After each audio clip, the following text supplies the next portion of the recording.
With a new coaching staff in place, it's a little hard to determine who's going to be the focal points of the Florida Gators football team, but we're going to talk about it today on Locked On Gators. You are Locked On Gators, your daily podcast on the Florida Gators. Part of the Locked On Podcast Network, your team every day.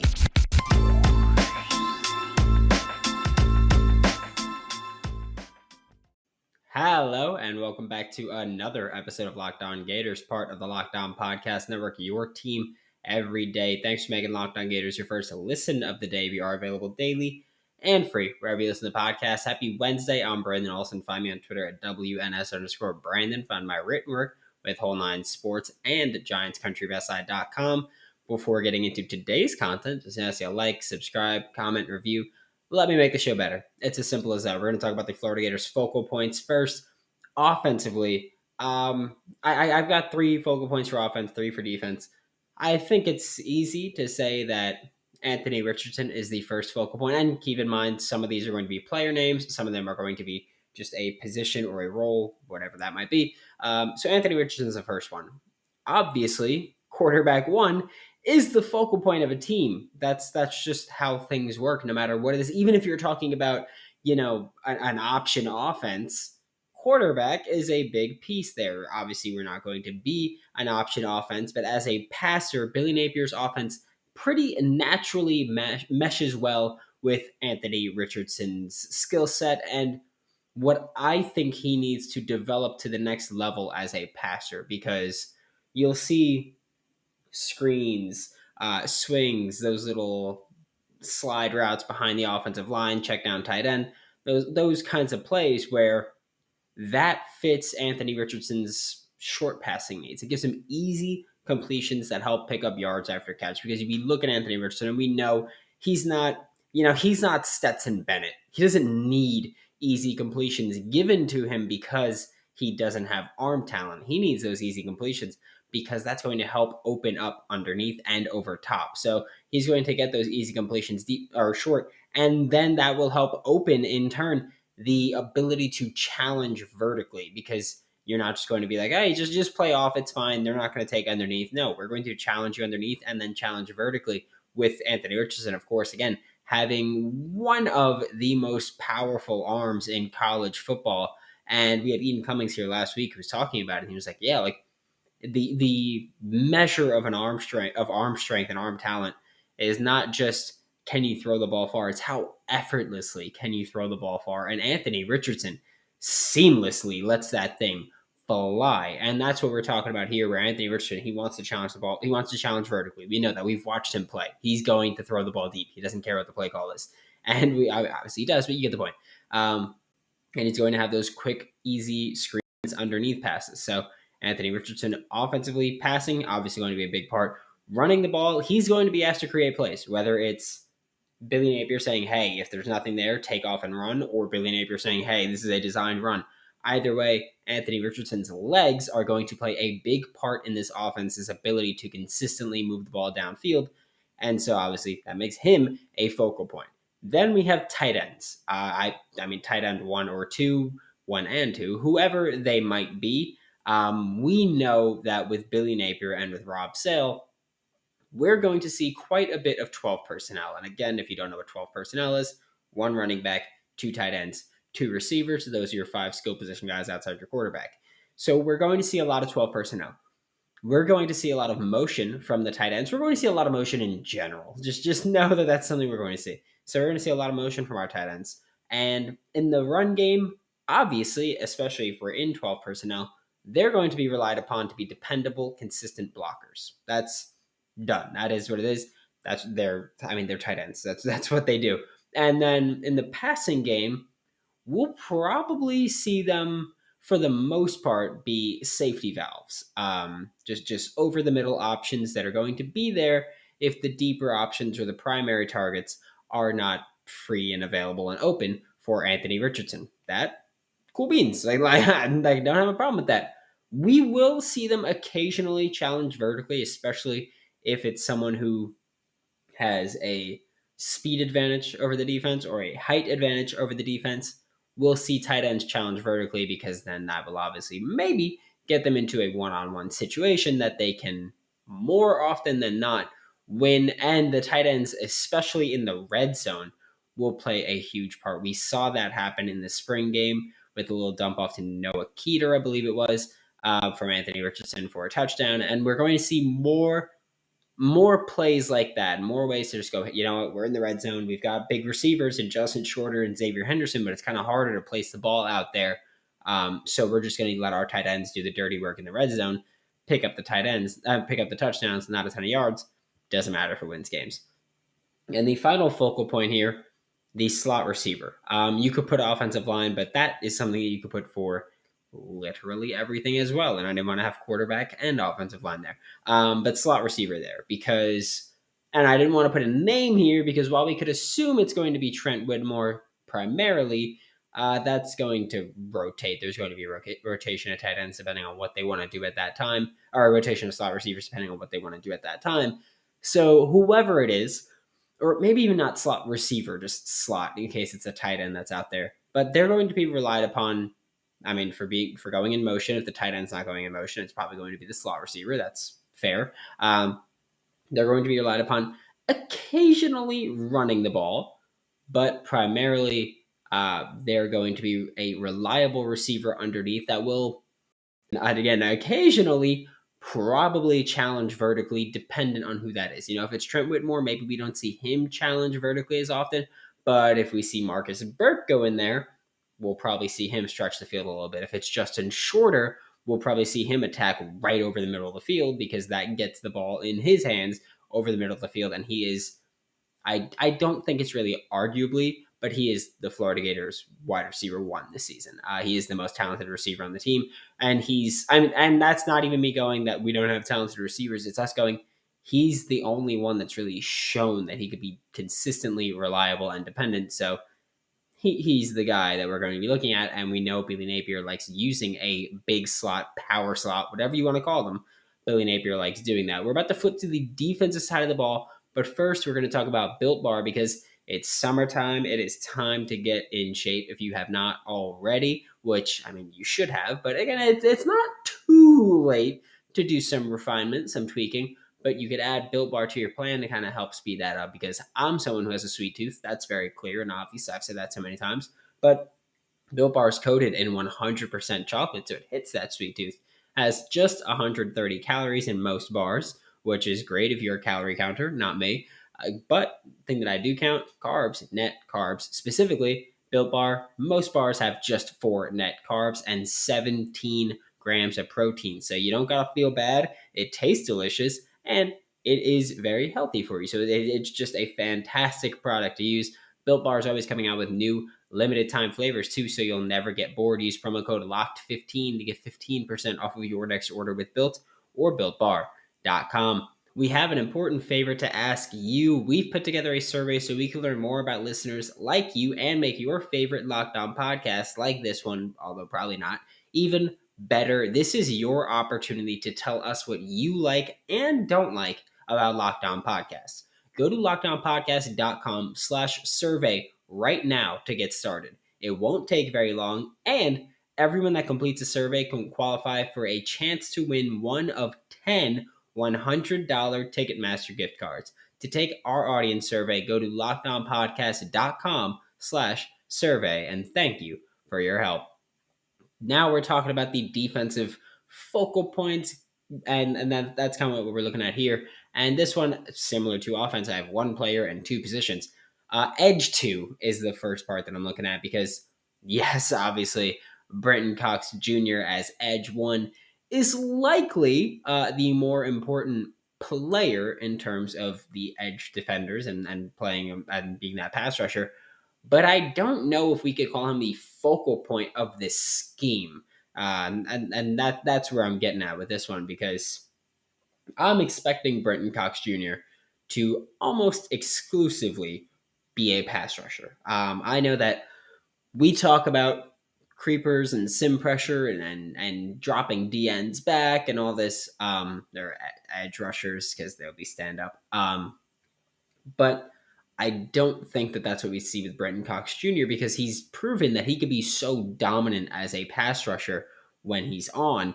that I think you just have to go, you're doing this defense a disservice if you drop him back into coverage whenever Patrick Toney or Sean Spencer decide to call up creepers. I think that you have to send Brenton Cox Jr. on that rush. So I think that he's going to be a pass rusher primarily.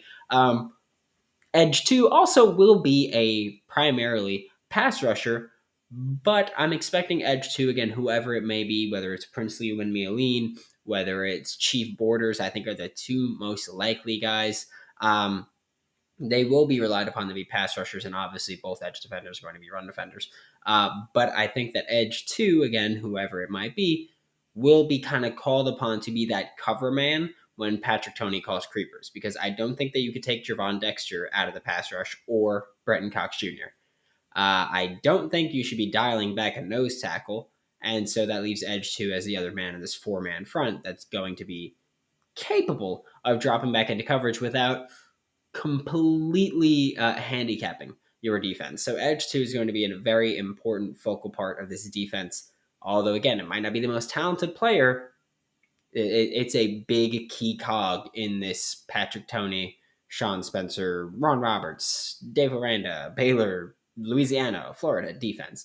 Then you have the deep safety, which obviously if you call cover 2, cover 4, whatever, there's multiple coverages where there will be multiple deep safeties.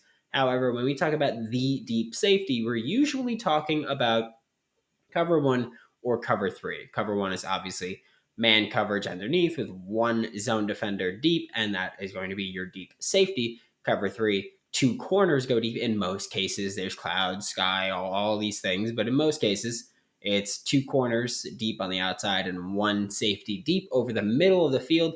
Maybe we could call him the center fielder here. That's what we'll say. We'll say center fielder, not even just deep safety. That's likely going to be Rashad Torrance II. We've talked about Trey Dean III as someone who's going to be a big, he's probably going to be a very improved player this year because he's going to be playing in a better role or a role that better suits him. That's not the deep safety spot. That's box safety. When we talk about deep safety or center fielder, we're talking Rashad Torrance II, who he has the range. He is rangy. He can cover a lot of range quickly. He can make a play with the ball in his hands or make a play on the ball. And when we look at a defense that wants to play cover 1, that wants to play cover 3, that wants to be tricky and shifty, you can't do that without a reliable safety. You look at cover 3 and you look at those Seahawks, that Legion of Boom, and it was Richard Sherman, Earl Thomas as the 2 deep guys, and whoever the other corner was at the time, because they seemingly changed it every year. And that deep safety, Earl Thomas, was that center fielder that was so heavily relied upon. Rashad Torrance will be as heavily relied upon, but he's still going to be a key cog and a key focal point of this defense. So that center fielder type safety is going to be huge for this defense, and it's going to be Rashad Torrance for at least this year. I don't think we see him in 2023 in a Gators uniform. I think we'll see him in the NFL at that point, but he's going to be a very key focal point here. And the last key focal point of this Florida Gators defense is not going to be someone like, as I told you, we've got one player, and there it was listed as deep safety. It's likely going to be Rashad Torrance II, but deep safety is the important role. If it's trading, so be it. I don't care as long as it works. But this is the one spot where it's like, this is this player. And like I had quarterback for Anthony Richardson. Here, we're talking Ventrell Miller. Ventrell Miller is the guy where it's like, he is the focal point of this defense. This is a complete defense, I'll say, where it's not like we're super worried about what's going to happen. You look at corner, and we don't know who's going to be corner 2, but I can't think of anybody that's worried about who's going to be corner 2. I think most of us accept, there's a lot of talented corners here. Whoever it is, we're just going to trust it and roll with it. I think maybe nose tackle is the worrisome spot, but even then, not super worried about it. But Ventrell Miller, that guy, you look at the best defenses in college or pro in just football history, most of them have one thing in common besides a pass rush. That is a middle linebacker who is experienced, who is reliable against the run and not a complete liability in the passing game, and has an insanely high football IQ. You could look at, obviously not comparing as a player, but you could look at Brian Urlacher, you could look at Luke Kuechly, you could look at Ray Lewis, and you could look at all those guys. That's going to be, obviously, again, Ventral Miller is not as good as them, but he's going to be filling that role, as he's probably going to be our green dot player, the one that gets the play call from the defensive coordinator and figures things out.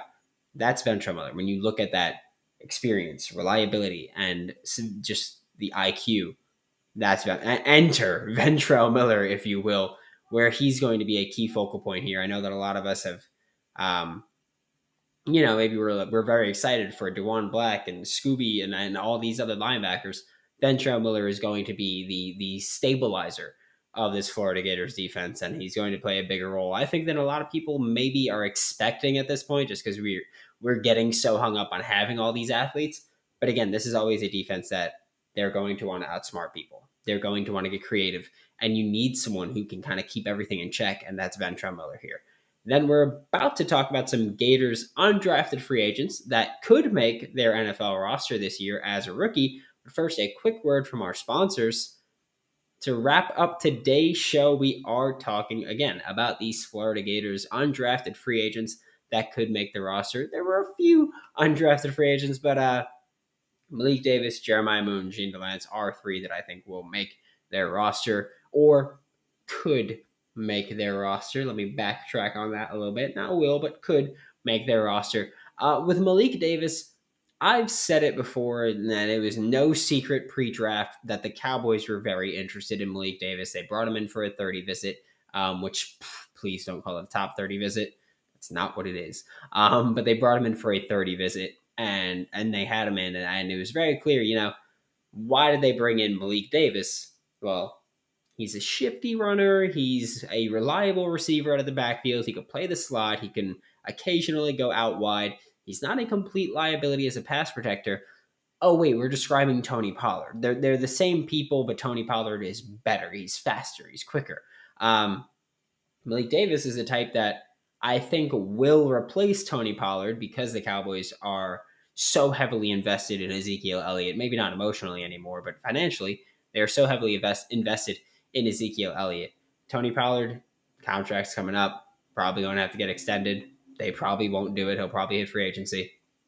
Malik Davis is a type where I think you want to keep him on the active roster just so you don't lose him, but he could carve out a role as a special teamer, as a kick returner, punt returner. He could carve out a role as a depth offensive gadget type. The Cowboys especially had Tavon Austin a few years ago, barely use him, but they kept him there just to have him, just in case they wanted to do anything shifty or they wanted to have a quick shifty type. That could be Malik Davis, where he's going to be working out of the backfield. You can have him as a runner if there are any injuries, which tends to happen. It's a 17-game season. You could work him out of the slot, which could happen, especially with the Cowboys losing Amari Cooper, and offense probably going to change a little bit this year. So Malik Davis could find a role as a very deep depth player, probably a 53rd man on that roster, or a potential special teamer. Next up, I said Jeremiah Moon is someone that I'm talking about. He's been injury prone his entire college career, but he's got phenomenal size, great speed, great athleticism in general. He is a freaky athlete. He's always been that. And he's a versatile defender. We saw him play as a down lineman, a down edge rusher. We saw him play as a stand-up edge rusher. We saw him play as an inside linebacker. And right now, by the way, he is listed as an inside linebacker. When he was signed, he was listed as linebacker/edge. Right now, they're listing him as Mike. But he's someone who got signed to the practice squad. I believe he received the highest bonus amongst Ravens undrafted free agents. And I really think that he might make the roster. Not even that they think he's ready, but that they think he could be an impact player, and at the very least a rotational pass rusher or a rotational defender. But if they put him on the practice squad, I don't think that they will have him for much longer. I think some team will add him to the active roster because there are a lot of teams that are going, we need some kind of edge help. We need some kind of linebacker help. This guy could hit both roles and play special teams. He's a high character player. So I think Jeremiah Moon makes the Baltimore Ravens roster, if not for his talent alone, just to play keep away from other teams. Because again, if he makes it to the practice squad, I don't think he stays in Baltimore for long. And finally, is Gene Delance. How do I put this as politely as possible? The Chicago Bears offensive line is one of the worst NFL offensive line units that I've ever seen. I think that's the most polite way I can put it. It is absolutely horrid from top to bottom. There's potential there, but they're a terrible offensive line. And everybody over the past few years who's been in charge of building that team belongs in prison for what they're about to do to Justin Fields this year, because they just did not ever really address the offensive line issues. So the Bears offensive line, terrible. What are they going to do? Have terrible players. But if you're going to have terrible players, you might as well just go, you know what? We're going to have a not good, but young and athletic offensive lineman who maybe won't ever be a starter. Although that wouldn't be super shocking to me. But maybe won't ever be a starter, but could be a high ceiling player. He could become a starter. He could be a depth player. And again, if we're going to have bad players, does his current talent really matter? We're keeping him for the ceiling. And again, similar to Jeremiah Moon and similar to Malik Davis, I don't know if Gene Delance stays in Chicago if he's a practice squad player, because injuries happen and things happen where players move around all the time when they're on practice squads. Gene Delance could be the type where practice squad gets him signed to an active roster if there's an injury. Keep him on the active roster. Your O-line's terrible anyway. And that's kind of my case for Gene Delance making the Chicago Bears final roster. Thanks for making Locked On Gators your first listen of the day every day. We are available daily and free wherever you listen to the podcast. We'll be back tomorrow with John Garcia to talk Florida Gators recruiting, and it's going to be a goodie. Now make your second listen Locked On NBA Big Board. Rafael Barlow, Richard Stamen, Sam Ferris, and Leif Thulin give fans an in-depth look into the biggest prospects, the latest player rankings, and of course, big boards, which we all love. For Locked On Gators, I'm Brandon Olson. Don't forget to follow me on Twitter at WNS_Brandon. Find my written work with Whole Nine Sports. That is WHOLE NINE Sports and GiantsCountryofSI.com. And I will see you all tomorrow.